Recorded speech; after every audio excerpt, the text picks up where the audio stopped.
अस्सलाम वालेकुम वरहमतुल्लाहि वबरकातुहू।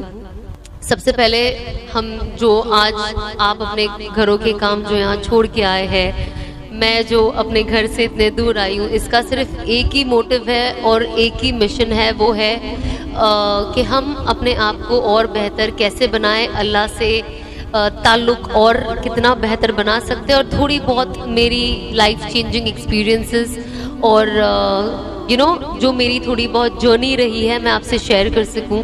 तो हम कोशिश करें कि जो हम बात कर रहे हैं उसे बस आप ये नियत करें कि आप सिर्फ सुनने नहीं आए, बल्कि अगर कोई चीज़ अगर आपके अंदर वो उतर जाती है, मेरी बात का कुछ आपको फ़ायदा पहुँचे। बिकॉज़ इवेंचुअली मैं बस यही चाहती हूँ कि जो भी हो या मैं जो भी कहूँ, ये इससे सिर्फ मेरे भाई बहनों को फ़ायदा मिले। और इसीलिए मैं अपने एक्सपीरियंसेस शेयर करती हूँ, ताकि शायद कोई मेरी जर्नी देख के या मेरी कोई बातों से या कोई मेरे कोई चीज़ से मोटिवेट हो जाए और उनके लिए भी फ़ायदेमंद हो जाए। बस अल्लाह से ये दुआ है कि अल्लाह मुझसे अच्छी, मेरी ज़ुबान से अच्छी चीज़ें निकाले, जो मैं बात करने जा रही हूँ असरदार बातें निकाले और आप लोगों के बस दिलों में उससे उतार दे। कोशिश हमारी हमेशा ऐसी ही रहनी चाहिए, चाहे वो आप हो मैं हूँ, कि हम बस सीखें। सीखना इज़ इम्पॉर्टेंट। कौन सिखाता है डजेंट मैटर, कौन कह रहा है डजेंट मैटर, बट किसकी बात हो रही है ये सबसे ज़्यादा इम्पॉर्टेंट है। और हर जब भी हम कोई चीज़ सुनते, स्पेशली कोई भी मोटिवेशनल चीज़ जो हमारे ईमान को मजबूत करती है, हम कोशिश करें कि उसे अलर्ट रहकर सुने। और जैसे मैंने पहले कहा, नियत करें कि जो मैं सुन रही हूँ, क्योंकि वो इतनी अच्छी बात है, बस अल्लाह मेरे दिल में वो उतार दे और मुझे उस अमल की तौफीक नसीब अता फरमाए। बिकॉज़ उस चीज़ की जो एक फ़िक्र होती है ना, वो हम सब में होनी चाहिए। जब काम हम करते हैं और हमें अनफॉर्चुनेटली आज की तारीख में हलाल और हराम का डिफरेंस ही नहीं पता, हम जस्ट बिकॉज हम थोड़ा सा हराम की तरफ जाना चाहते हैं तो हम उसके अंदर अपनी मजबूरियां लेके आ जाते हैं कि अरे ये अभी सभी तो ले रहे हैं, अगर हम नहीं लेंगे तो मेरा भी घर का कैसे होगा, अभी स्कूल में इतनी फीस देनी होती है वो कैसे होगा। बाकी आप इतनी सारी चीज़ें एक्चुअली शैतान आपके सामने ला के खड़ा कर देता है कि आप वो डिफरेंस ही समझना भूल जाते हो, जिसमें से मैं एक थी। मुझे हर वक्त अपने प्रॉब्लम्स लगते थे कि यार ये तो प्रॉब्लम मेरा बहुत बड़ा है, ये तो ऐसे ही सॉल्व होगा, अगर मैं ये अभी छोड़ दूंगी तो मैं ये काम कैसे कर पाऊंगी, मेरा तो सोर्स ऑफ इनकम यही है। तो आई थिंक जैसे मैं हमेशा कहती हूँ कि हम सिर्फ एक जरिया है बात करने का, हिदायत अल्लाह के ही हाथ में है और जिनको मिलती है उनके अंदर चाहत होनी चाहिए। ऐसा नहीं है, लोग कहते हैं ना कि अल्लाह जिसे चाहे हिदायत दे, बेशक पर वो उसे थोड़ी ना देगा जिसे चाहत ही नहीं है या जिसे तलब नहीं है।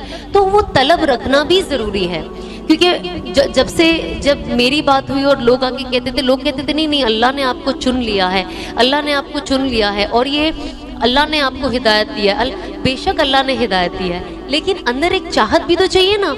अगर आज आपके अंदर कोई चाहत नहीं है तो सामने वाला आपको वो चीज़ क्यों देगा, क्योंकि आप उसकी वैल्यू नहीं कर पाओगे। फिर तो अल्लाह भी आपको तब देता है जब आप उसकी वैल्यू कर सको। तो हमें कोशिश करनी चाहिए कि अब हमारे पास ये इतना इम्पोर्टेंट चीज़ हमारे हाथ में है, वो है हमारा ईमान। अब हम उसको और वैल्यूएबल कैसे बनाएं, और जाहिर सी बात है उसको वैल्यूएबल आप अपने नेचर से, अपने अखलाक से, आप लोगों के साथ कैसे बिहेव करते हो, उससे आप सिचुएशंस को कैसे हैंडल करते हो। अब सिचुएशन में अगर आपको कोई चॉइस करना पड़े, आप वो चॉइस कैसे लेते हो, सही लेते हो, गलत लेते हो, कंफ्यूज हो जाते हो। कंफ्यूज होना कोई गलत बात नहीं है, दिल में वसवसा आना भी कोई गलत बात नहीं, क्योंकि वो तो शैतान का दाव है ना। बट इवेंचुअली आप क्या करते हो वो आपके ऊपर डिपेंड करता है। तो मैं हमेशा यही कहती हूँ कि ये चीज़ें होना बहुत नॉर्मल है, ये होगा, लेकिन आप अपना कॉन्फिडेंस लूज मत करो। बिकॉज आज की तारीख में हम सब आज औरतें काम कर रही है, अपने घर से बाहर निकलती है, एक फ्रीडम है, आपको वो फैमिली से भी मिलती है, वो सपोर्ट भी मिलता है, लेकिन हम कोशिश करें कि उस सपोर्ट का फ़ायदा ना उठाए।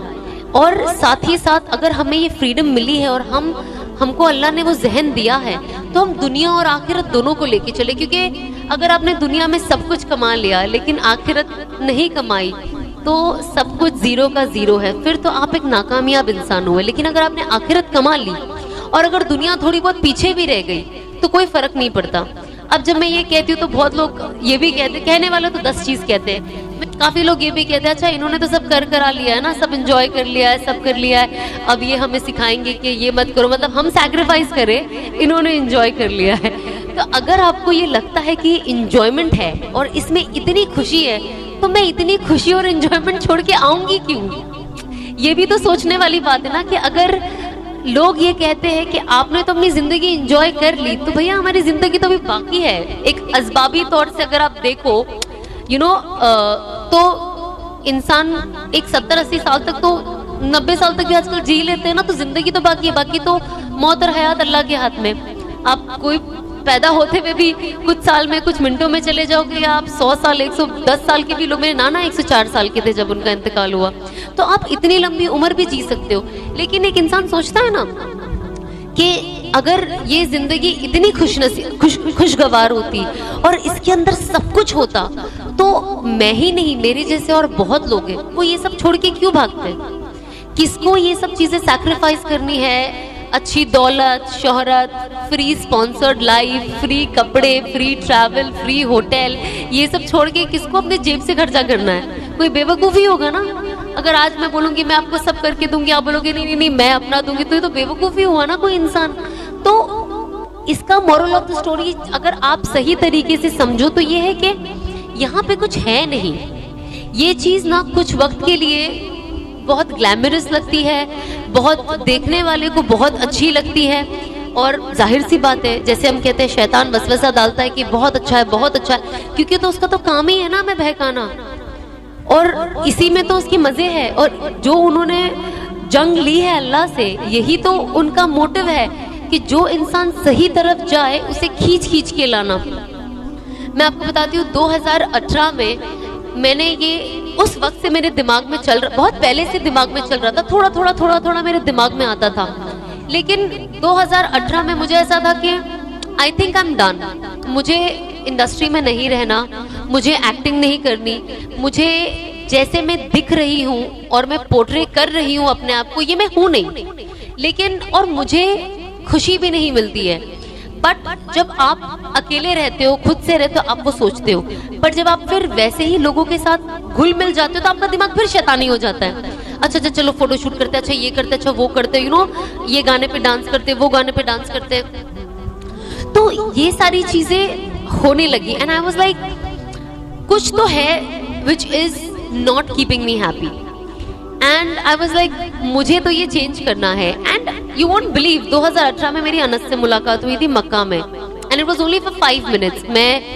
मेरा पूरा सफर कंप्लीट हो चुका था, मेरा उम्रा हो चुका था माशाल्लाह से, and I was coming back home. बहुत 5-10 मिनट की मुलाकात हुई एंड फिर मैं आ गई। अब मेरे दिल में पहले से ये बात चल रही थी, पर क्या होता है ना, कभी कभी जो आपका जाहिर होता है ना, लोग आपके जाहिर से आपको इतना जज करते हैं कि कभी कभी इंसान अंदर की बात बोल भी नहीं पाता।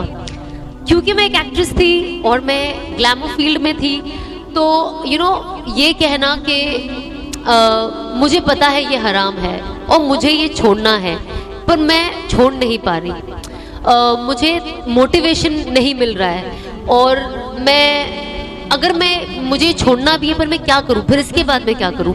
अब काम पे तो मैं जा नहीं सकती हूँ, जाहिर सी बात है, तो मैं क्या करूं? तो मेरे अंदर इतने सवालात थे, और मुझे लगता था मैं अगर किसी को बताऊंगी ना, वो कोई समझ नहीं पाएगा, शायद वो मेरा मजाक उड़ाए, और कोई नहीं चाहता कि उसका मजाक उड़े।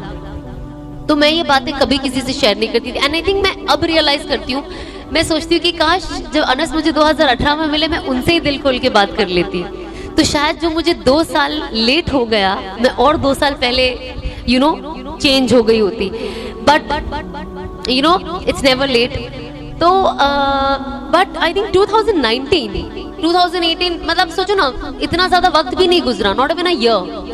एंड 2019 मैं आई एम श्योर बहुत सारे लोग इंस्टाग्राम पे हैं, मैं बहुत ज्यादा एक्टिव थी, पता नहीं मैं क्या कर रही थी 2019 में। मैंने look back can I erase this year, but it's not possible. इसीलिए इससे हमें रियलाइज होता है कि हम इस दुनिया में जो है ना, जब हम कब्र में जाएंगे और हमारी जो गलतियां हम करेंगे हम इरेज नहीं कर पाएंगे, even if we want to. और अल्लाह का शुक्र है कि जीते जी हमें समझ में आ रहा है, अगर कोई चीज आ रही है कि हमें ये चीज हमें इरेज करनी है अपनी जिंदगी से, ये हमारे पास मौका है, क्योंकि हम अभी जिंदा है और हम ये कर सकते हैं। पर एक बार हमारी आंख बंद हो गई तो इसके बाद कोई अपॉर्चुनिटी नहीं, कोई चांस नहीं। तो मैंने 2019 में मैं बहुत एक्टिव हो गई और काफी कुछ कर रही थी, बट यू वोंट बिलीव मैं इतनी एक्टिव और इतना ज्यादा काम 2019 में कर रही थी, और 2019 में ही मैं इतनी सैड हो गई थी, अंदर से इतनी सैड हो गई थी। And also of course 2020 I have spoken very openly कि मैं डिप्रेशन से सफर कर रही थी, एंजाइटी थी मुझे, आई वाज सुसाइडल, मतलब ये सब कुछ एक साथ थॉट आ रहा था। एंड अनस से थोड़ी बहुत तो मेरी बात होते रहती थी, कोई भी मुझे इस्लामिक नॉलेज चाहिए होती थी तो मैं अनस से कॉल करके पूछ लेती थी कि मैं क्या करूं। बट 2020 आई डिसाइडेड कि पता नहीं क्या हुआ, मेरे अंदर से एक आवाज आई कि अगर मुझे कोई ठीक कर सकता है तो वो सिर्फ अनस है। आई don't know why, out of so many people I know, इतने मेरे जान पहचान वाले हैं और जिगरी दोस्त यार है, पर पता नहीं क्यों मेरे दिल ने सिर्फ और सिर्फ अनस का नाम लिया। जबकि हमारा तभी ऐसा कुछ था भी नहीं कि हमें शादी करनी है या निकाह का कुछ था, बट आई थिंक ये मुकद्दर था कि हमें एक साथ जुड़ना था और अल्लाह को हमें जुड़ाना था और जिंदगी बदलनी थी। तब मैं उनको बस, I still remember, I think it was 1 और 2 फेब, मैंने उनको फोन किया और मैं बहुत रोई, मैं इतना रोई कि मुझे पता ही नहीं मैंने उनसे वो पहले दिन बात क्या की। And I just told him I am not well and मुझे कोई डॉक्टर के पास जाना नहीं है, क्योंकि आप डिप्रेशन के लिए जाते हो लोग आपको दिमागी मरीज बना देते हैं। इंडिया में तो थोड़ा मसला है, अगर आपको थोड़ा सा डिप्रेशन हो जाता है आप डॉक्टर के पास जाओ तो आपको दिमागी प्रॉब्लम है, ये बहुत बातें चलने लग जाती है। तो मैं खुद भी डर गई, तो आई वाज लाइक मुझे नहीं जाना है, मैं थोड़ा आराम से लेती हूँ। वही वक्त था जब मैं ऑफ कोर्स ये भी मैंने बहुत खुल के कहा, इसलिए मैं अभी कहती हूँ कि I was on sleeping pills, मैं रोज नींद की गोली खाती थी सोने के लिए, और मैं मुश्किल से 2 घंटा भी नहीं सो पाती थी। जो गोली आपको 8 घंटा सुलाती है, मेरे लिए 2 घंटा सोना भी बहुत मुश्किल था। और वो 2 घंटा भी मैं इतना घबरा जाती थी और मुझे लगता था बस मुझे उठना है। तो 2019 में जब रमजान आया, उस वक्त ऐसा हुआ कि मैं रोज सोती थी और मैं घबरा कर उठ जाती थी, और मैं मुस्तकिल 10-15 दिन आई थिंक एक ही सपना देखती थी, एक ही चीज, और वो ये होता था कि मैं कब्र में हूँ और बहुत आग का अंगारा निकल रहा है और मैं मदद के लिए पुकार रही हूँ किसी को।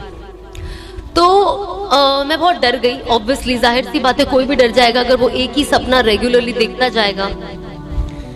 फिर वो रुक गया कुछ टाइम, और ऑब्वियसली रमजान में आपका कॉन्शियस थोड़ा ज्यादा ही अलर्ट रहता है, तो मैं बहुत एक अलग ही जोन में थी। उसके बाद जब जैसे रमजान खत्म हुआ, फिर कुछ वक्त आया, मैं फिर यही चीज देख रही हूँ कि मैं कब्र में हूँ और आग जल रही है और मैं रो रही हूँ और मैं मदद के लिए पुकार रही हूँ और मुझे सामने कोई दिखाई नहीं दे रहा है। आप यकीन नहीं मानोगे, ये बहुत मुझे इसलिए कहने भी बहुत अजीब लगता है कुछ चीजें शेयर करने, बिकॉज यू नो कभी कभी कुछ अल्लाह की तरफ से गैप का निजाम होता है जब आपकी लाइफ में कुछ चेंज होना होता है। तो आई स्टिल रिमेम्बर, मैंने अनस के बाद में सब वीडियोस दिखाए थे। 2019 में मैं जब शूट करने जाती थी तो मैं रूम में अकेले, क्योंकि मेरे पास बात करने के लिए कोई नहीं था, मैं अकेले वीडियो बनाती थी, मैं खुद से बात करती थी और मैं खुद ही रोती थी और मैं खुद से ही बात करती थी और मैं खुद को ही तसल्ली देती थी। मतलब आज मैं थैंक गॉड मैंने सब डिलीट कर दिया, क्योंकि जब मैं देखती हूँ ना तो मुझे डर लगता था वो बाद में कि अगर मैंने इसे दूसरा स्टेप नहीं लिया होता तो मैं पागल हो गई होती। अब इमेजिन आप अपने रूम में हो, आप खुद से ही बात कर रहे हो और रिकॉर्ड भी कर रहे हो और आप रो भी रहे हो और फिर आप खुद को ही तसल्ली दे रहे हो। तो मुझे डेफिनेटली लगा कि कुछ तो सही नहीं है, बिकॉज इंस्टाग्राम में मैं चीजें वीडियो बनाती हूँ, पोस्ट करती हूँ, पर अंदर ही अंदर लगता है कि यार ये मैं नहीं हूँ। लेकिन जो लोग मुझे देख रहे हैं वो समझ रहे हैं ये मैं हूँ, लेकिन असल में तो ये मैं हूँ ही नहीं, क्योंकि मैं एक एक्टर हूँ, मैं ये कर रही हूँ। बट मेरे अंदर अल्हम्दुलिल्लाह अल्लाह ने वो अवेयरनेस क्रिएट कर दी है कि मैं जो कर रही हूँ वो गलत है। एंड आई थिंक ये उन चीजों की शुरुआत थी कि सबसे पहले कहते हैं ना, आप अगर कोई चीज से तौबा करना चाहते हैं तो सबसे पहले कि आप वो गुनाह समझे। अगर आप गुनाह को गुनाह ही नहीं समझ रहे तो आप तौबा किस लिए कर रहे हो। तो सबसे पहले मैंने ये चीज सीखा कि आप ये एक्सेप्ट करें कि ये गलत है, और अगर दुनिया के तमाम लोग भी मिलके गलत को सही कहेंगे तो वो सही नहीं होगा। कुछ साल पहले ये मेरा कॉन्फिडेंस पता है कहाँ से टूटा? I don't know if youngsters can relate to me. जब जो मैं काम करती थी तो मेरे एक मुस्लिम फ्रेंड थे, और ऑफ कोर्स नॉन मुस्लिम, सभी मिक्स फ्रेंड ग्रुप होता है। तो मैंने कहा मैं इनको तो डिस्कस नहीं कर पाऊंगी, तो मैंने मेरे एक मुस्लिम जो दोस्त है, मेरे भाई जैसा है वो, तो मैंने उनको बोला कि यार जो भी है, जो मैं कर रही हूँ ना, भले सक्सेस नाम हो रहा है जो भी, पर मैंने कहा यार ये हराम की कमाई है, मुझे नहीं पता कि मैं इससे बाहर कैसे हूँ, मेरी हराम की कमाई को मैं हलाल कैसे करूँ। एंड आई रिमेम्बर मेरे दोस्त ने मुझे बोला था कि ऐसा नहीं होता है, तुम तो कितनी मेहनत कर रही हो, और आई एम श्योर ये बहुत, आई डोंट नो, पर ये बहुत लोगों के साथ होता है, ट्रस्ट मी। और ये एंटरटेनमेंट से रिलेटेड नहीं है, जरूरी नहीं कि आप एक्टिंग करो, आप जिंदगी में कुछ भी काम में आपका इनकम में हेरा फेरी हो सकती है। सो उन्होंने मुझे कहा कि यार आप तो लेकिन कितनी मेहनत करके कमा रही हो, ऐसा तो है ना, और आप कुछ गलत नहीं कर रही हो। मैं समझ गई, मैंने कहा उससे बात नहीं करनी है मुझे, क्योंकि ये मुझे और हराम 10 टाइम्स इंटू 10 टाइम्स हो जाएगा मेरा। मैंने कहा मुझे सजेशन नहीं लेनी। तो मैं समझ गई कि उस वक्त से मेरा मोटिवेशन एक्चुअली डिस्कस करने का टूट गया, क्योंकि अगर मैं इसको बोल रही हूँ मैं हराम कर रही हूँ तो सामने वाले को बोलना चाहिए ना, हाँ भाई कर रही है छोड़ दे, तो ये मुझे और मोटिवेट कर रहा है कि ऐसे तो नहीं, तुम तो मेहनत करी। मैंने कहा ये तो मुझे जहन्नुम में फेंकेगा, इससे बात नहीं करनी है मुझे। तो मैंने अपने आप से फिर मैंने ना, because I had nobody, I started watching videos. मैं बड़े बड़े ओलमा के वीडियोज देखने लग गई, तारिक जमील साहब के वीडियोज मैं बहुत देखती थी, बहुत सुनती थी उनको। मैंने कहा मैं अब पर्सनली पढ़ना और सीखना शुरू करूंगी। And I think that's when बहुत सारी चीजें मेरे लाइफ में आने लगी। जैसे सबसे पहले तो अल्हम्दुलिल्लाह जब मेरा पहला उम्रा 2013 में हुआ, तो मैं माशाल्लाह से 5 उम्रा मैंने किया है अभी तक। एंड जब मैं पहले उम्रा में वहां गई ना, और जब मैं वापस आई, सबसे पहली तब्दीली मेरी जिंदगी में ये आई कि मैंने 5 वक्त की नमाज पढ़ना शुरू कर दी। नॉट ऑन टाइम बट पढ़ती थी। चेंजेस, हर चीज ग्रेजुअली आती है। एंड कभी कभी ऐसा लगता है क्यों आती है, स्लो, सब फटाफट आ जाना चाहिए, अब ऐसा लगता है। बट उस वक्त because I was also working and in a profession जो एथिकल प्रोफेशन नहीं है, तो मैं 5 वक्त की नमाज एटलीस्ट पढ़ना शुरू कर दी। भले कज़ा हो जाती थी, कभी कभी शुरुआत में कुछ मिस हो जाती थी, लेकिन मैं पढ़ लेती थी। उसके बाद मुझे ऑफ कोर्स कुरान शरीफ पढ़ने में और इंटरेस्ट आने लग गया। ऐसा नहीं था मैं पूरा दिन लेके बैठ के पढ़ते रहती थी, बट मैं पढ़ती थी। अब अगर मुझे किसी ने बता दिया कि इशा के बाद सूरह मुल्क पढ़ना बहुत जरूरी है, कब्र में आपकी हिफाजत करेगा, तो मैंने वो एक वजीफा, मैंने कहा इसकी मुझे बहुत ज्यादा जरूरत है, मैंने वो हर इशा के बाद पढ़ना शुरू कर दिया। अब मैं आपको बताती हूँ, चेंजेस ना ऐसी छोटी छोटी चीजों से आती है, ऐसा नहीं कि इमिडिएटली आ जाएगी। जब मैंने ये पढ़ना शुरू किया तो मैंने इसको कभी मिस नहीं किया। उसके बाद मैंने किसी से सुना कि सूरह वाक़िया पढ़ना चाहिए मगरिब के बाद, तो बहुत अच्छा है, इससे बहुत फायदे। फिर मैंने सूरह वाक़िया पढ़ना शुरू कर दिया। फिर एक बार मेरी बहन ने मुझे बोला कि जुम्मा के दिन ना सूरह काफ पढ़ना चाहिए, उससे अगले जुम्मा तक अपनी प्रोटेक्शन होती है और चेहरे पे नूर आता है। मैंने कहा अच्छा। तो अल्हम्दुलिल्लाह 2 साल पहले मैंने शुरू किया और अब तक माशाल्लाह से हर जुम्मा सूरह काफ पढ़ती हूँ। तो इस तरीके से ना छोटी छोटी चीजें, और जब मैंने अपने आप को, अपना वक्त इन चीजों में इन्वेस्ट करना शुरू कर दिया, मुझे रियलाइज हुआ कि अब मेरी जिंदगी में सही इन्वेस्टमेंट हो रहा है।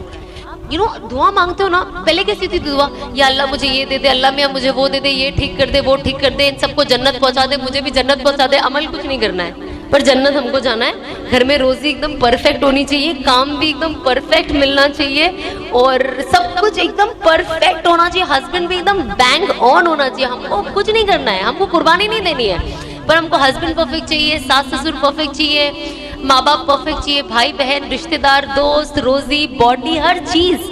लेकिन जब ईमान के ऊपर बात आती है ना, जो अल्लाह देता है, तो उसके लिए हमें किसी को मेहनत नहीं करनी, वो फ्री में चाहिए सब।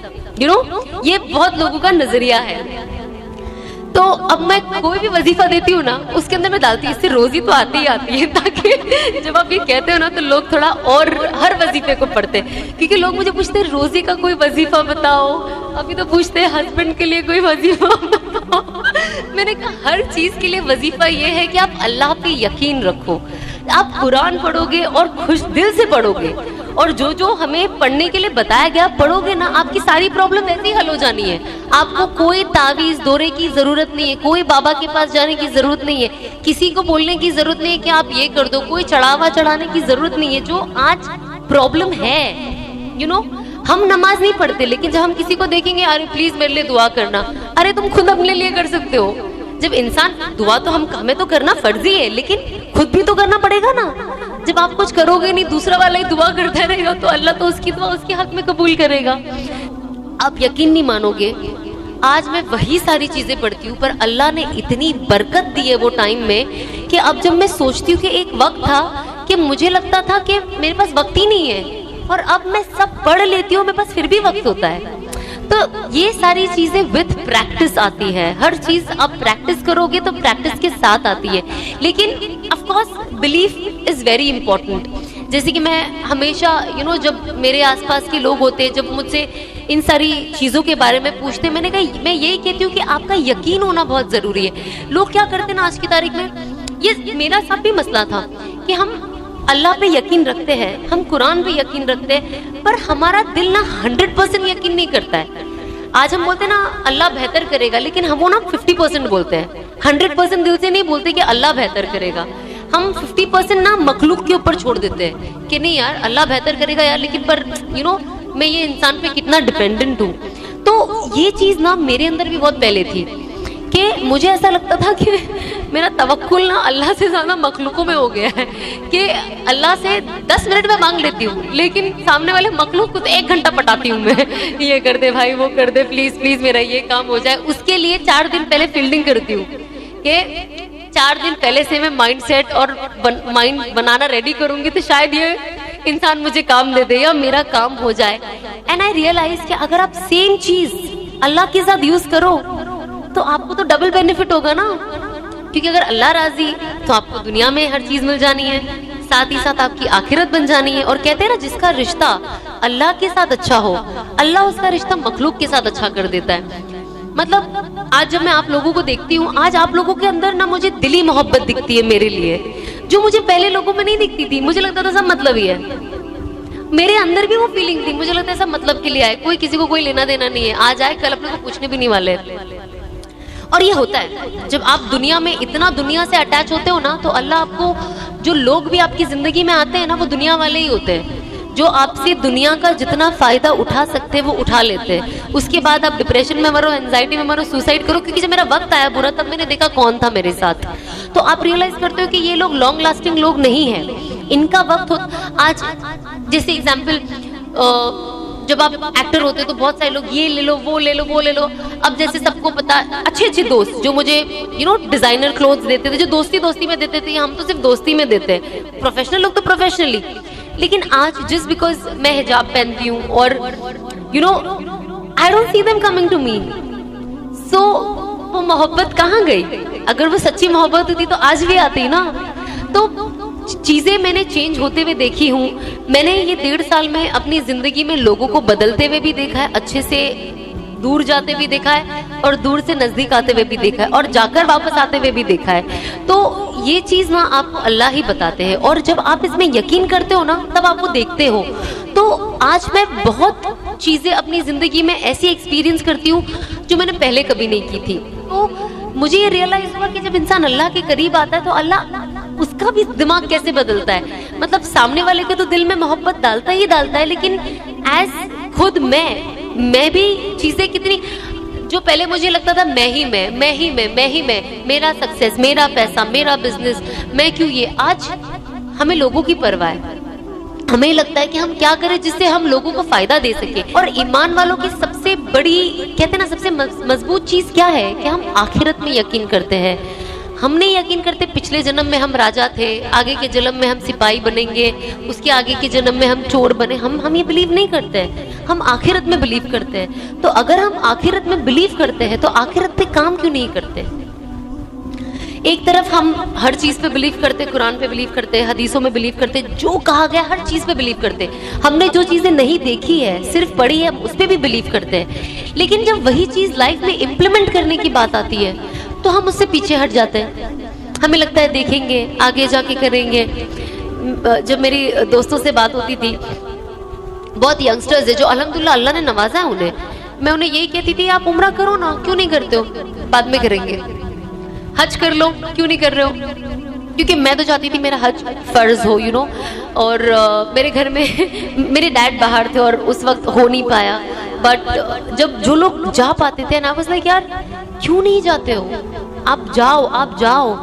एंड ये सोच है यंगस्टर्स की। अनफॉर्चुनेटली आज इन्हें लगता है क्योंकि हम हज जाकर आएंगे तो हम ये गुनाह नहीं कर पाएंगे, तो पहले हम कर लेते हैं और उसके बाद हम हज जाएंगे, क्योंकि हज के बाद हम ये नहीं कर पाएंगे। You understand? अब मैंने तो ऐसे लोगों को वन ऑन वन इंटरेक्ट किया है ना। अब जैसे अनफॉर्चुनेटली अल्लाह यू नो उनकी मगफिरत करे इन चीज़ों को लेके। जैसे कुछ लोग हैं जिनको ड्रिंकिंग हैबिट है, मुस्लिम्स की बात कर रही हूँ ऑफ कोर्स मैं, पार्टीज की आदत है और पर्दा नहीं करते, हिजाब नहीं लेते, for a matter of fact basic scarf भी नहीं लेते। उसके बाद एक एक चीज़ आती है।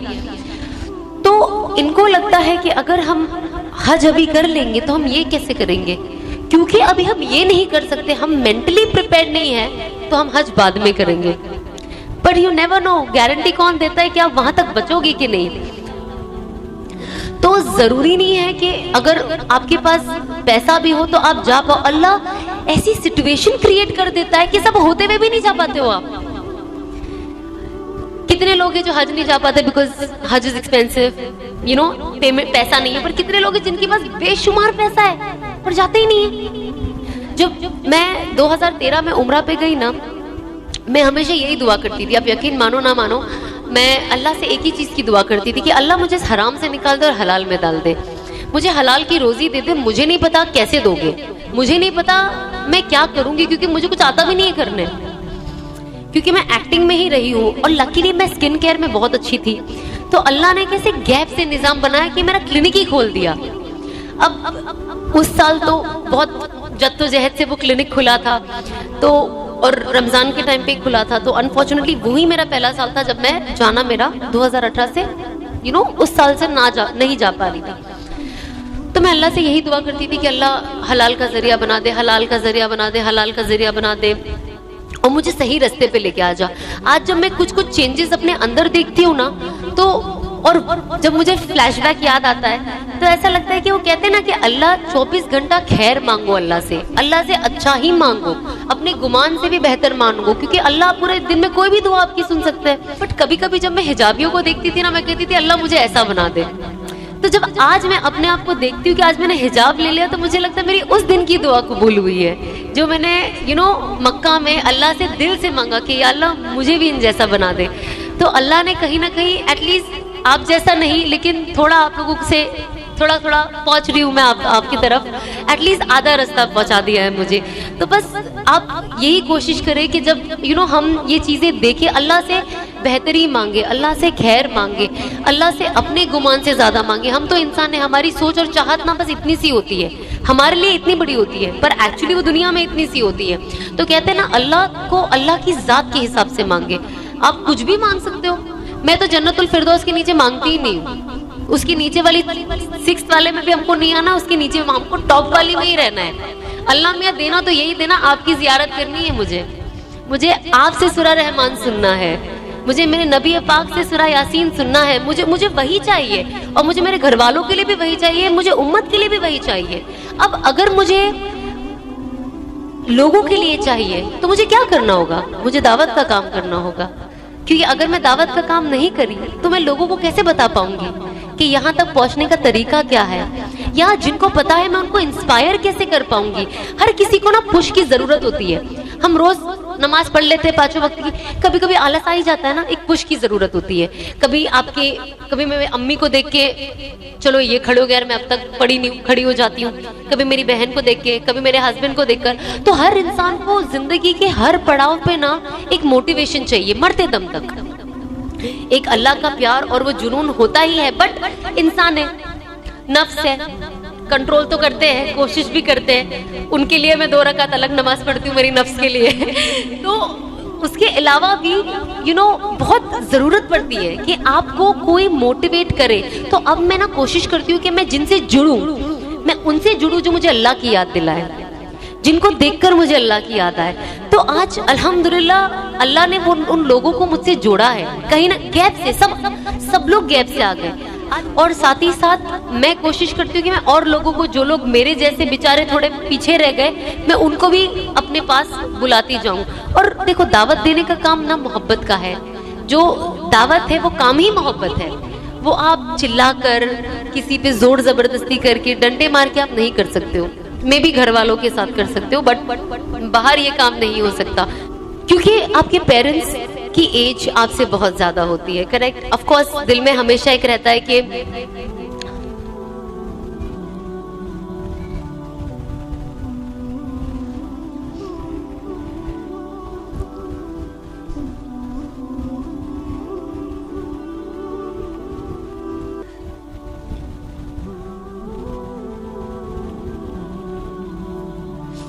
जितना वक्त वो आपके साथ अभी तक गुजार चुके हैं, आगे उनके पास उतना वक्त है कि नहीं। एंड आई थिंक पेरेंट्स से इम्पोर्टेंट आपकी लाइफ में कुछ नहीं होता, एंड इररिप्लेसेबल लॉस है। मैं मेरी मम्मी को देखती हूँ, मुझे डर भी लगता है, मुझे मोहब्बत भी होती है। मुझे लगता है एक दिन होगा जब ये मेरे सामने नहीं होंगे, और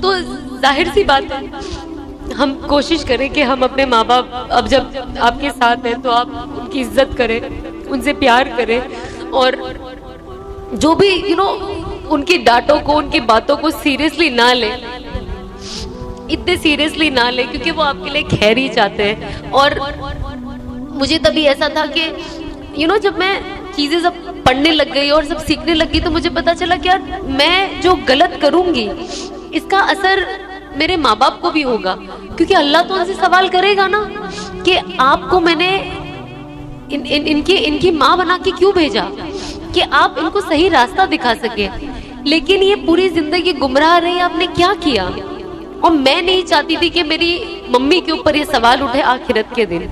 तो मैं नहीं चाहती हूँ कि मेरी मम्मी सिर्फ इस दुनिया में खुश रहे कि मैं काम कर रही हूँ, उनके लिए एक्सपेंसिव कपड़े ला रही हूँ, इन्हें घुमाने लेके जा रही हूँ, पर इनकी आखिरत जीरो कर रही हूँ, एक ऐसा काम करके जो गैर मुनासिब है। और इस पे तो मतलब अल्लाह की लानत है, फरिश्तों की लानत है, हर किसी की लानत है जब इंसान गुमराह हो जाता है तो। और मैं नहीं चाहती हूँ कि मेरे माँ बाप के साथ इस तरीके से हो। तो जाहिर सी बात है, मेरे दिमाग में सबसे पहले आया, जब मैंने तौबा भी की ना, तो मैंने अल्लाह से यही नियत की कि अल्लाह मैं तौबा तो कर रही हूँ, बट मेरी तौबा का सबसे मेन रीजन है, डेफिनेटली मेरी मगफिरत तो है, बट या अल्लाह सबसे पहले मेरी माँ बाप की मगफिरत कर देना, क्योंकि ये लोग जाने अनजाने में मेरी इस जर्नी का हिस्सा रहे हैं, और पता नहीं किस चीज की वजह से ये मुझे रोक नहीं पाए, मैं रुक नहीं पाई, जो भी हुआ, बट मैं नहीं चाहती हूँ कि इसका अजाब इनको पड़े। और मैंने रियलाइज किया कि अब मैं इतना अच्छा करना चाहती हूँ, इतना अच्छा करना चाहती हूँ, और अपनी जिंदगी को इतना अच्छा करना चाहती हूँ कि इन सब का सवाब मेरे माँ बाप को मिले। और मैं हमेशा ही बोलती थी अनस को, अनस श्योर ना मेरी मगफिरत हो जाएगी, मुझे तो मतलब डाउट नहीं है पर डर लगता है, तो दुआ तो हमेशा मांगती हूँ, पर कभी भी एक डर बैठा रहता है कि अल्लाह ने मेरी मगफिरत करी है कि नहीं, मेरे गुनाहों को माफ किया है या नहीं। क्योंकि एक होता है ना जाती गुनाह होता है, ठीक है, जो आपसे जुड़ा है, आप अब अपने घर में क्या कर रहे हो, कैसे कर रहे हो, वो आपसे जुड़ा है, कोई देख नहीं पाता है। आप कभी भी तौबा करके करेक्ट कर सकते हो उस चीज को, है ना। लेकिन हम अनफॉर्चुनेटली एक ऐसे प्रोफेशन में थे, कहते ना ऐलानी गुनाह, खुद तो कर ही रहे, साथ ही साथ और लोगों को अपने साथ लेकर डूब रहे।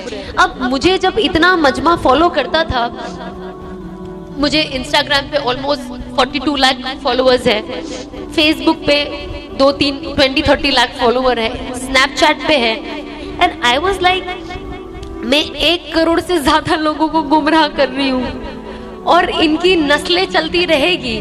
जो इनसे देखकर इस सब का तो इनडायरेक्ट गुनाह मुझे आएगा ना। तो अब मुझे क्या करना चाहिए? एंड तब मुझे पता था कि अब मेरा काम दावत का है। और जो मैंने ऐलानी, चाहे आप, मुझे तो सच्ची कहूँ तो वर्ड बोलते हुए भी शर्म आती है, क्योंकि मैं खुद के लिए ही बोलूंगी तो मैं स्किप करूंगी, बट जो भी हम करते थे खुलेआम, एटलीस्ट यू नो, मेरा ये था कि अब मैं उसी प्लेटफॉर्म को, उसी लोगों को यूज करके अपना सही चीज, उस प्लेटफॉर्म को एक सही चीज का जरिया बनाऊंगी और दीन की दावत देने का एक जरिया बनाऊंगी। और कहते हैं ना कि कोई चीज अगर आपको, कोई गुनाह की चीज अगर आपको करेक्ट करनी हो तो आपको पहले वही चीज से करेक्ट करना शुरू करना पड़ता है। आजकल इंडिपेंडेंट लेडीज में या बॉयज में प्रॉब्लम क्या है? इंडिपेंडेंट है ना, स्टबन है। मैं जो करता हूँ या करती हूँ वही सही है, मैं जो करता हूँ या करती हूँ बोलती हूँ वही सही है। ये इंडिपेंडेंस का गलत तरीका है। इंसान इंडिपेंडेंट के साथ स्मार्ट होना चाहिए। मैं इंडिपेंडेंट हूँ लेकिन मैं स्टबन नहीं रही, ये चीज गलत है, ये मुझे नुकसान दे रही है, मुझे बदलना है।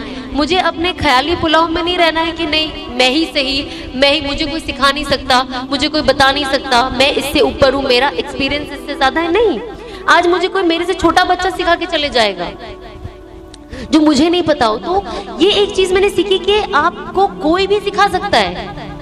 एक जाहिल इंसान, जिसको अगर दीन की बात करूं तो दीन का कोई नॉलेज नहीं हो, लेकिन कोई ऐसी चीज सिखा दे जो आपने इतनी बुक पढ़ ली तो भी नहीं पता है, और कोई छोटा बच्चा आपको सिखा दे। मैंने लास्ट ईयर रमजान में चांद रात में नियत की, अब सब बंद, ओके, एंड दोस्तों को बताया नहीं था कि मेरी लाइफ में कितने चेंजेस आ रहे हैं। तो बेचारे तो कुछ तो आधे शौक से ही मर गए और कुछ अभी भी डाइजेस्ट नहीं कर पा रहे, और कुछ लोग मुझे देख के बोलते हैं हमको यकीन नहीं हो रहा है तू वही लड़की है। मैंने कहा अल्लाह का शुक्र है। तो जब शुरुआत हुई चांद रात से टीवी देखने का, मुझे याद है चांद रात थी और मगरिब की अजान हो गई। मैं एक वेब सीरीज देख रही थी, उसका एक ही एपिसोड बचा था, वो सीजन खत्म होने वाला था। एंड मैंने अनस को फोन पे बोला देखो चांद तो दिख गया है, मैं नमाज भी पढ़ ली हूँ, मेरी नीयत तो कि मैं एक एपिसोड देख लूँ प्लीज, ताकि मेरे दिल में ये नहीं रहे कि फाइनल हुआ क्या था क्लाइमेक्स में। तो Anas is like, Anas knew कि इसके बाद I am going to change. And वो इंसान जिसके ऊपर काम करता समझ जाता है कि, तो आई स्टिल रिमेम्बर कि मैंने मगरिब की नमाज पढ़ी थी, चांद रात की रमजान शुरू हो रहे थे, और उसके बाद मैंने फटाफट एक एपिसोड वो सीजन का देख लिया था, सीजन 2 का। फिर वो सीजन खत्म, मैंने कहा हाँ हो गया। उसके बाद से जब मैंने टीवी पैक करी हो, आज तक वो टीवी नहीं खुली है। माशाल्लाह से मेरी मम्मी को भी टीवी सीरियल देखने की आदत हो गई। अब हम क्या सोचते हैं ना, एक्चुअली मैं आपको बताती हूँ मसला क्या है। जब मम्मी लोग देखते हैं ना, हम कहते हैं अरे बेचारे इतने बुढ़े बुजुर्ग यार किधर जाते तो है नहीं, घर पे ही तो रहते, देख लेने तो ना सीरियल, क्या जाता है। ये आज बहुत लोगों का सोच हो चुका है, क्योंकि ये मेरा भी सोच था। मैं तो अपनी सोच ही बताती हूँ कि मैं क्या सोचती थी। अरे बेचारे मेरी मम्मी इतने माजूर है, इतने उल्टे, कहाँ जाते बाहर, तो ना घूमने फिरने जाते, एक जगह बैठ के एक सास बहू का तो सीरियल देख रहे, कौन सा डांस गाना देख रहे। पर वही चीज उनको मिसलीड करती है, मुझे मिसलीड करती है। उनका नमाज का वक्त लेट होता है, कुरान शरीफ पढ़ने का उनके पास टाइम नहीं है, क्योंकि उनको सीरियल देखने से फुर्सत नहीं है। इसके दूसरे एपिसोड में क्या हो रहा है, उसके दूसरे एपिसोड में क्या हो रहा है। तो आई रियलाइज कि सबसे बड़ा फितना तो ये टीवी ही है। तो सबसे पहले तो मैंने टीवी का ही पैकअप करा दिया मेरे घर से। लेकिन अब बेचारी टीवी खराब ना हो जाए तो उसमें हम लोग हफ्ते में एक बार YouTube कनेक्ट करके नात लगा देते, बयान लगा देते। मैंने कहा टीवी चालू रखना है, कुछ काम में तो है बेचारी। जब इसने देखो गाना ही गाया है और सीरियल के, एटलीस्ट बेचारी कुछ नात वात सुना दे हमें, अभी कुछ बयान सुना दे, इससे भी थोड़ा हलाल का काम करा ही लेते हैं। तो टीवी देखना बंद। और मेरी मम्मी इतनी एडिक्ट थी टीवी की, लेकिन माशाल्लाह से उन्होंने वो भी अब बंद कर दिया। तो अब उनके पास थोड़ा पढ़ाई के लिए ज्यादा वक्त होता है, और अब उनके अंदर भी वो चाहत नहीं है मुझे देख देख कर, लकीली वो आ गया। जब आपको दीन करेक्ट करना हो ना, तो लॉजिक के साथ ना इमोशंस की बहुत ज्यादा जरूरत होती है। सिर्फ लॉजिक से आप अपना दीन स्ट्रांग नहीं कर सकते, उसके लिए इमोशन और फीलिंग होना जरूरी है। आज जब मैं, मेरे जो कुछ दोस्त है, ऑफकोर्स ईमान वाले भी, गैर ईमान वालों के लिए भी उतनी फिक्र करती हूँ मैं, जो मेरे दोस्त है, जो दोस्त नहीं भी है, जब मैं देखती हूँ मैं कहती हूँ यार मैं ऐसा क्या बोलूँ इसको कि ये इंडस्ट्री छोड़ दे। और सिर्फ इंडस्ट्री की बात नहीं है, सही दीन को पकड़ के रखे। जरूरी नहीं है इंडस्ट्री वाला ही गलत है। लोगों ने ना सिर्फ हलाल हराम इंडस्ट्री एंटरटेनमेंट हीरो हीरोइन से ही रखा है, बाकी और कोई प्रोफेशन में इनको ये नहीं दिखता है, जो गलत है। हर चीज में ये जुड़ा हुआ है। तो हमें जिंदगी सही तरीके से, कोई भी प्रोफेशन हो, हमें ये रुख इख्तियार करना है। तो मुझे ऐसा लगता है, ये दोस्तों को मैं जानती हूँ एंड मैं इनके ईमान के लिए फिक्र भी करती हूँ, पर मैं ऐसे क्या करूँ जो मैं इन तक पहुंचूं, और मैं ऐसा क्या बोलूँ। मैं अल्लाह से रोज दुआ करती हूँ कि अल्लाह कुछ लोग जिनको मैं नहीं जानती हूँ मुझे उनसे जुड़ा दे, और मेरे अंदर से ऐसी बातें निकाल कि बस वो उनके फायदे के लिए हो। भले मैं बोल रही हूँ, भले मेरी जुबान रख, ऑफ कोर्स मेरी जुबान रख ताकि मेरी भी मगफिरत हो जाए, बट ऐसा कुछ निकाल के बस ये बंदा बदल जाए और आपसे मोहब्बत करने लगे और आपके पास आ जाए। क्योंकि इसमें ही मेरी बड़ी जीत होगी कि मेरी एक और बहन या मेरा एक और भाई जहन्नम से बच गया और जन्नत की तरफ चला गया, फिर वो अपनी मेहनत करते रहे। एटलीस्ट एक पहला होल्ड जरूरी है। तो ये सारी चीजों को देखिए ना, बहुत ज्यादा तकलीफ होती है मुझे आज भी, क्योंकि जिन लोगों को आप अच्छा दोस्त यार समझते हो, जो आपसे इतने ऐसे थे, आज उनको देखते हो आप, तो कभी कभी मैं देख के ऑफकोर्स उनके लिए हम हर वक्त दुआ करती हूँ कि अल्लाह इन्हें हिदायत दे, बट साथ ही साथ मैं अल्लाह का शुक्र करती हूँ कि अल्लाह ये मैं थी कुछ महीने पहले, ये अगर मुझे आपने हिदायत नहीं दी होती तो आज मेरा भी यही हाल होता। मैं ऐसी ही घूम रही होती, ना मेरे पे पर्दा होता, ना मैंने हिजाब लिया होता, मैं ऐसी ही नाच गाना वीडियो बना के इंस्टाग्राम पे डाल रही होती। अल्लाह का शुक्र है कि आपने मुझे चुना, अल्लाह का शुक्र है कि आपका शुक्र है कि आपने मेरे अंदर वो तलब दी, क्योंकि मेरे अंदर तलब नहीं होती तो कोई चीज सीखने की चाहत ही नहीं होती। सीखने की चाहत नहीं होती तो हिदायत कहाँ से आती? तो हिदायत के लिए तलब होना बहुत ज्यादा जरूरी है। किसने सोचा था अल्लाह आज मेरे से दिन का काम लेगा? मैं खुद नहीं सोच सकती। मैं तो आज भी कभी कभी अपने आप को आईने में देखती हूँ, मैं फिर अपने आप से बात करती हूँ, लेकिन पॉजिटिवली, कि अल्लाह आपने मेरे से ये काम ले लिया। मतलब मैं तो कोई लायक ही नहीं थी और लोगों की नजर में भी नालायक थी, लेकिन आपने मेरे अंदर वो वैल्यू, आपने मुझे वो वैल्यू दिया, आपने मुझे इस लाइफ का कोई मीनिंग दिया और मुझे लोगों तक पहुंचने का जरिया बनाया। तो अल्लाह कुछ भी कर सकता है। मैं हमेशा कहती हूँ कि अल्लाह अगर मुझ जैसे नाचने गाने वाले के साथ काम ले सकता है तो किसी से भी ले सकता है। अगर लोग अब नहीं समझे मुझे देखकर तो कभी नहीं समझ पाएंगे। तो हमें कोशिश करना चाहिए कि हम सबसे पहली बात है लोगों के लिए अच्छा गुमान रखें, क्योंकि कहते हैं ना, पैसे से ज्यादा जो ज्यादा टफ वाला और जो सबसे गंदा वाला जो तकब्बुर होता है ना, वो दीन का होता है। इंसान का पैसे का तकब्बुर कम हो जाता है, लेकिन दीन का बहुत ज्यादा हो जाता है। मैं पर्दा करती हूँ, मैं नमाज पढ़ती हूँ, मैं तो इतने वजीफे पढ़ती हूँ, देखो इतनी की नमाजें कज़ा हो रही है। हमें कोशिश करनी चाहिए कि ये हम कभी, अल्लाह हमसे कभी भी छीन लेगा, तो हमें कभी भी बदगुमान नहीं होना है। हमें पॉजिटिव रहना है और इस्लाम को पॉजिटिवली फैलाना है, लोगों तक सही दीन लेकर जाना है, जो एक्चुअली हम तक सही लोगों के जरिए ही पहुंचा है। लेकिन हम इतने स्ट्रिक्ट हो गए हैं लोगों के साथ कि हम तो सीधा मतलब उनको खारिज ही कर देते, मतलब वो तो इस्लाम में ही नहीं है हमारे हिसाब से। तो इसीलिए सबसे पहले अपनी खुद की इस्लाह जरूरी है। अगर हम कोशिश करें तो हम कोशिश करें कि एटलीस्ट हम झूठ ना बोले। हमेशा मुस्कुराना वैसे ही सुन्नत है, और अगर आप किसी को मुस्कुरा कर देख लो तो आपको सुन्नत का भी सवाब मिल जाता है, और सामने वाला जब आपको देखता है उसका दिल भी खुश हो जाता है। कौन चाहता है कि किसी उदास इंसान से मिले? तो खुश मिजाज रहना, लोगों तक खुशियाँ पहुँचाना बहुत ज़्यादा ज़रूरी है। तो हमें कोशिश करनी चाहिए, जो छोटी छोटी चीज़ें ना, ये हमारा ज़िंदगी का दारोमदार है। बड़ी बड़ी चीज़ें तो एक अलग चीज़ होती है, पर हमसे जो छोटे छोटे सगीरा गुनाह होते हैं ना, बहुत ज़्यादा हो जाते हैं, हमें पता भी नहीं चलता है। कोशिश करें कि थोड़ा वक्त निकाल के दीन के बारे में भी सीखें, क्योंकि असल तो यही है, हमें तो यही जाना है। आई स्टिल रिमेम्बर, मेरे घर में मेरे दोस्त, जब कोरोना था ना, तो हम सब एक दूसरे से बिल्कुल नहीं मिलते थे। मैंने कहा यही सही मौका, किसी से भी नहीं मिलने का और इसको कंटिन्यू करने का, ये लेगेसी को। तो जब रमजान आया ना, तो कुछ लोग मुझे फोन करते थे। तो पहले तो एक दो शर्मा हुजूरी में मैं एक दो बार फोन उठा लेती थी, बात करती हूँ, फिर मेरा दिमाग खराब होने लगा। मैंने कहा यार, ये इसको तो खुद को कुछ है नहीं है, मेरी भी लाइफ में मुझे ठीक होने नहीं देंगे। अब ये लोग फोन कर टाइम पास करने के लिए सिर्फ, मतलब घर में ना सब फिजूल बैठे हैं। मैंने कहा देखो ये सब गैर महरमों से फोन पे बात करना गुनाह है, मुझे आप लोगों से बात नहीं करनी है और इससे मेरा वक्त भी जाया होता है। And I was like shit, ये बहुत हाश हो गया, थोड़ा प्यार से बोलना चाहिए था। पर मैंने कहा ये लोग नहीं समझेंगे, इनको ऐसे ही बोलना पड़ेगा। उस इंसान ने मुझे तब से लेके आज तक कभी फोन नहीं किया। और ये चीज, ये एक पहला इंसिडेंट हुआ, इससे ना एक्चुअली मुझे कॉन्फिडेंस मिला।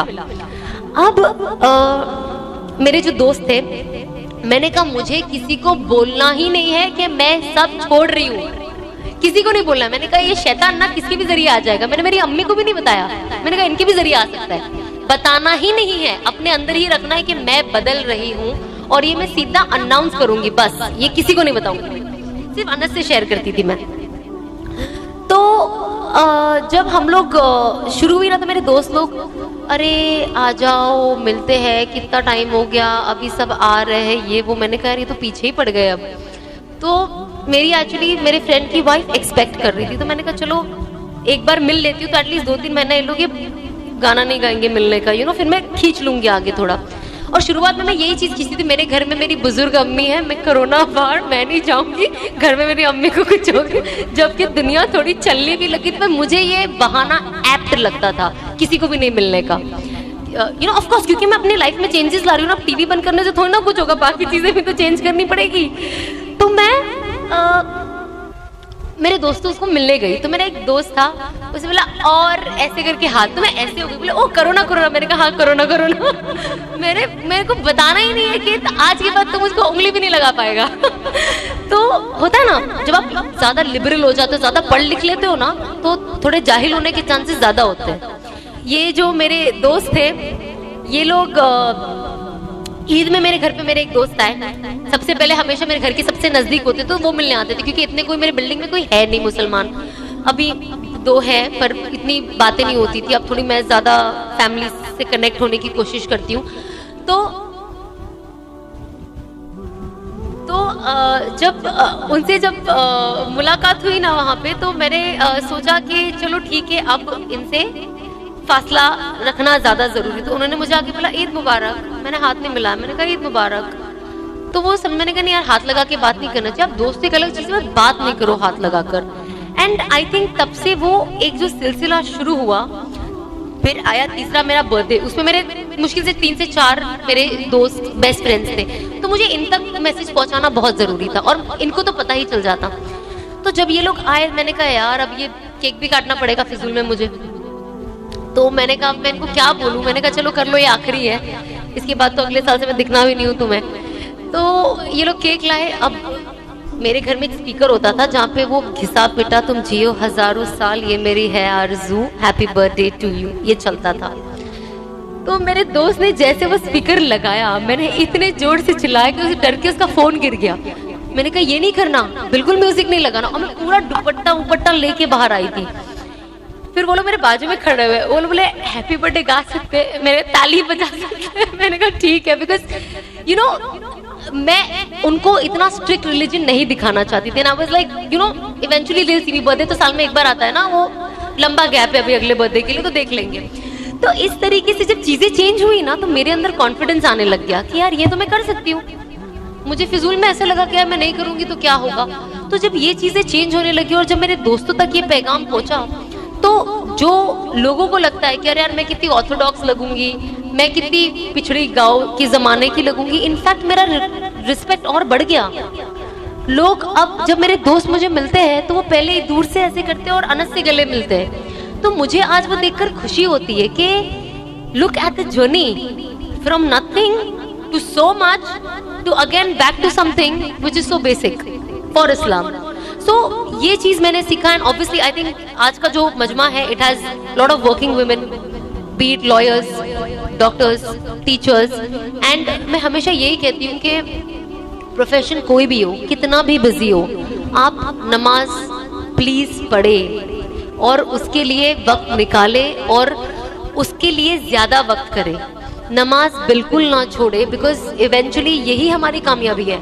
जब मेरा क्लिनिक मैं क्लिनिक में जब मैं काम करती हूँ ना, मेरा खुद का ही क्लिनिक है, मैं काम क्या करती हूँ ऑफ कोर्स।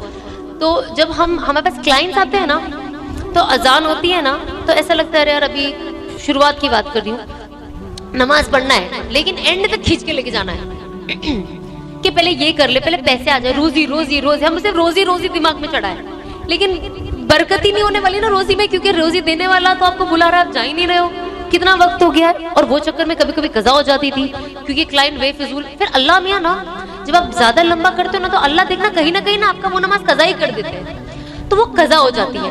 तो जब वो कज़ा हो गई ना तो मुझे ऐसा लगता था, तो मेरी हर चीज ना रोटेट होती थी और बीच में घुस घुस के फटाफट नमाज पढ़ लेती थी।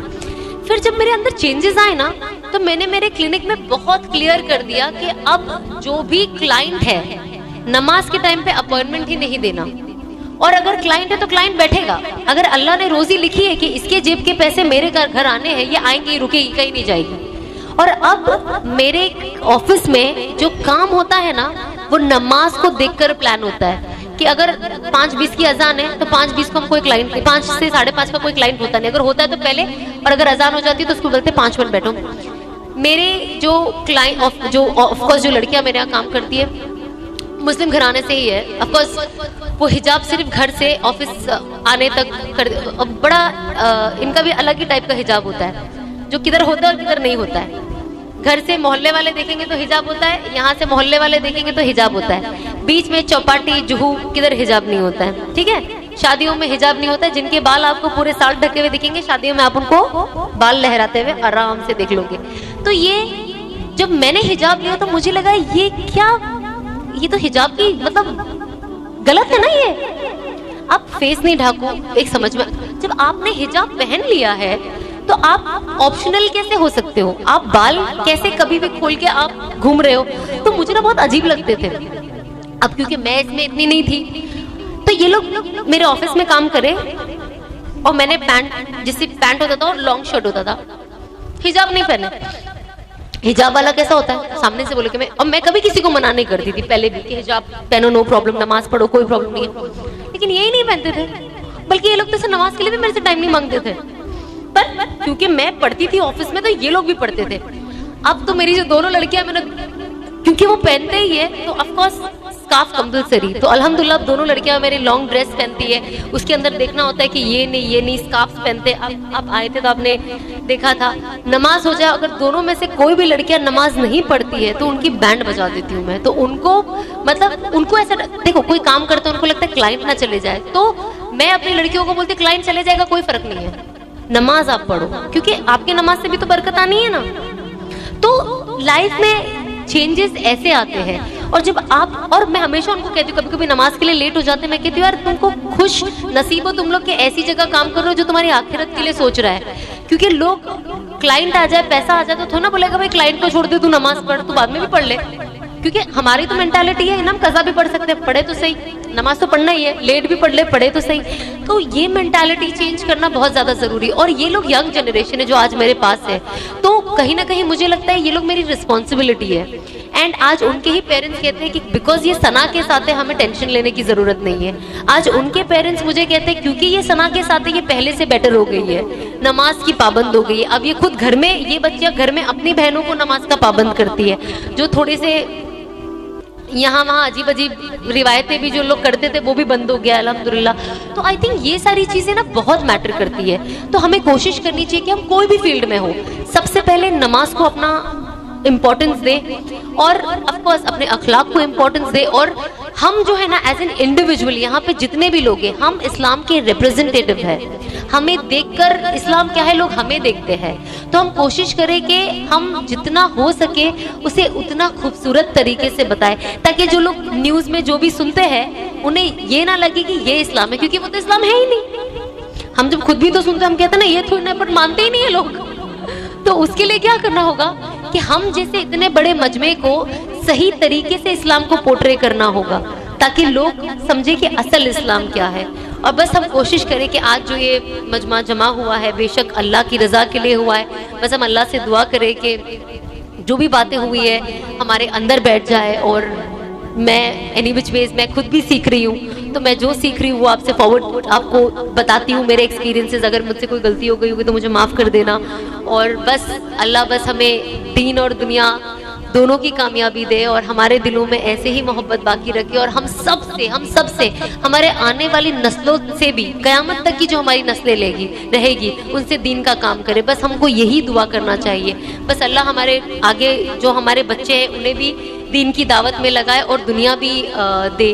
तो बस हम कोशिश करें कि हम जितने अच्छा हो सके अच्छा बने, खुद के लिए भी खैर हो, दूसरों के लिए भी खैर हो, और हम जहाँ काम करते हैं काम को इबादत समझ के करें, अमानत में खयानत ना करें, खुश रहे और लोगों के लिए खैर बने। बस अस्सलाम वालेकुम।